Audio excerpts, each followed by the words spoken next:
A few days ago, I shaved off 11 and a half seconds of my personal best in Richard Burns rally. 11 and a half seconds. Do you have any idea how long that is? That's not a gap, it's a lifetime. I also broke my Nürburgring lap record by 1.4 seconds, and I did not do it on the Alpha U or the Acertec or the Evo Pro.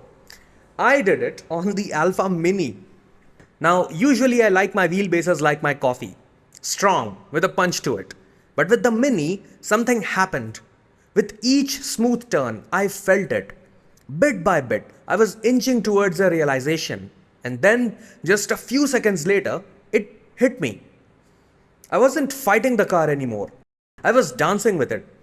I know it sounds ridiculous, dancing with the car, but if you have ever had one of those perfect runs, you know exactly what I meant.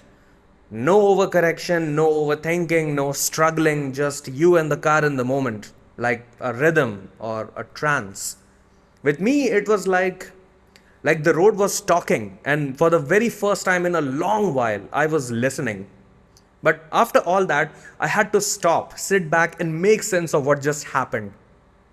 And that's when another realization hit me that I have never actually made a video on this. I mean, I kind of have. I've compared it to the R12 and the Acertec, but I've never given it its own spotlight.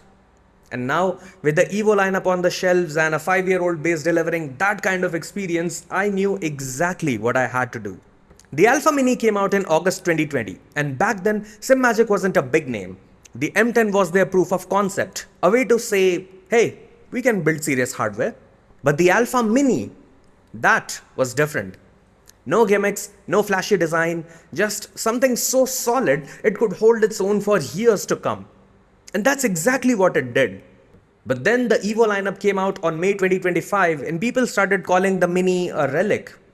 Outdated, old news. I did not see it that way then, and I still don't. Because when I compared the Evo Pro to the Alpha U, the differences were minimal. It gave me an idea of really how far ahead the Alpha bases were of their time. But it wasn't always like this. Back in 2020, Simagic wanted to prove their seriousness to the world. And while the hardware was great, the software wasn't. If you've been around, you will remember the Alpha Manager and how rudimentary, clunky, and unrefined it was. It wasn't until Simpro 1 and 2 that Simagic really hit their stride and provided the Alpha bases a proper platform to show what they can do. And they've held their own ever since. What this base is now is mature and refined. Years of firmware updates and little refinements shaped it into what it is today. And despite its age, I feel quite confident in saying that it can go toe-to-toe with Evo and Evo Sport. Now, I can only hope that the software does not vanish anytime soon, because ending it early would be like... what would it be like? It would be like beheading your best knight in the middle of the battle, then blaming it on the horse for not moving fast enough. It checks all the vital boxes. And by vital, I mean the essentials. Not things like extra USB ports or the USB pass-through. Those are nice, but their absence isn't a deal breaker.